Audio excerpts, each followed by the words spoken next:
কৃত্ৰিম বানপানীত কক পকাইছে জুৰিয়াৰ কেইবাখনো গাঁও ৰাইজে।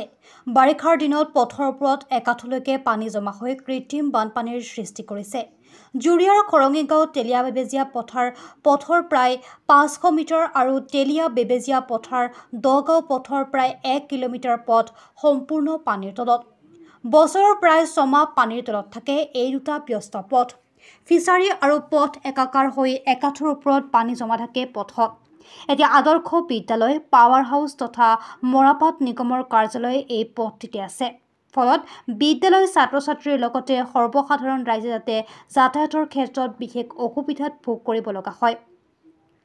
ৰাইজৰ অভিযোগ সুপৰিকল্পিত নলাৰ অভাৱ আৰু ফিচাৰীৰ মালিকে ওখকৈ পাৰ বান্ধি দিয়াৰ ফলতে পানী ওলাই যাব নোৱাৰি পথটোত কৃত্ৰিম বানপানীৰ সৃষ্টি কৰিছে। পথটোত কৃত্ৰিম বানপানীৰ সৃষ্টি হোৱাত ক্ষোভ প্ৰকাশ কৰিছে সচেতন ৰাইজে।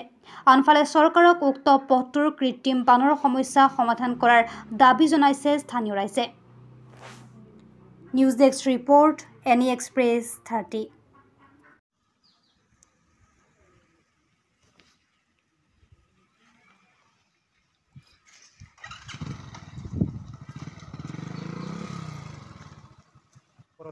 কিমান ঠাই আছে ইয়াতে?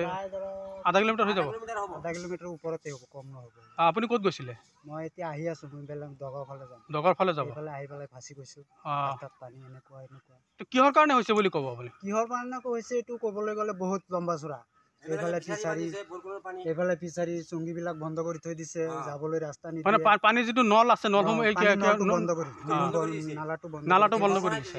এতিয়া মানে আমাৰ এইটোহে দৰকাৰ, বেছি নালাটো খুলিব লাগে। ফিচাৰী ওখকৈ পাৰ বান্ধিছে।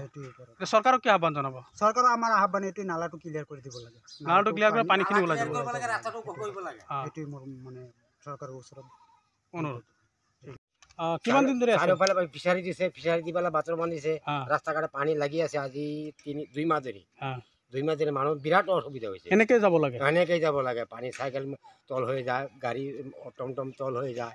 দগাঁও তেলিয়া বেবেজীয়াৰ পৰা দগাঁওলৈকে যি পথ পায় 1 কিলোমিটাৰ পথ পানী 1 কিলোমিটাৰ হ'ব, আৰু এইবাৰ খৰঙগাঁও ফালে আধা কিলোমিটাৰ হ'ব। সম্পূৰ্ণ পানী তলত। কিমানখিনি পানী আছে? পানী 1.5 ওপৰত আছে। কিহৰ কাৰণে হৈছে এইটো? এইটো যে ফিচাৰী কিনাৰত যি বান্ধিছে যে, ফিচাৰী বান্ধাৰ কাৰণে তেনেকুৱা হৈছে। আৰু নহ'লেতো পানী গুচি যায়। সিহঁতৰ চুট গেট যিমান আছিলে, চুঙি মুঙি যিমান আছিলে চব বন্ধ কৰিলে। এইটো কি মেইন পথ নেকি?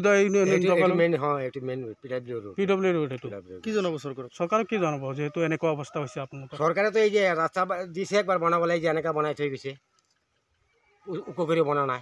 3 ফুট ওখ দিলে মানে ৰাস্তাটো ইমান বেয়া নহয়। 3 ফুট ওখ দিলে আকৌ যদি ফিচাৰী মালিকে আকৌ ওখকৈ পাৰ বান্ধে তেতিয়া আকৌ একে অৱস্থা হ'ব। তেতিয়া ফিচাৰীৰ ওপৰত কপত দিব লাগিব, সিহঁতৰ ওপৰত কপত দিব লাগিব। ৰাস্তাৰ ওপৰতো কোনো এই বাটৰ বান্ধিবলৈ কোনো আইন নাই। মানে ৰাস্তাৰ ওপৰতে হেৰি বান্ধিছে, ৰাস্তাৰ ওপৰতে। কোন ফিচাৰী মালিকে? ফিচাৰী মালিকে এয়া চাওক না, ৰাস্তাৰ ওপৰতে বান্ধিছে না, কি কৰিছে চাৰিওফালে, চাৰিওফালে।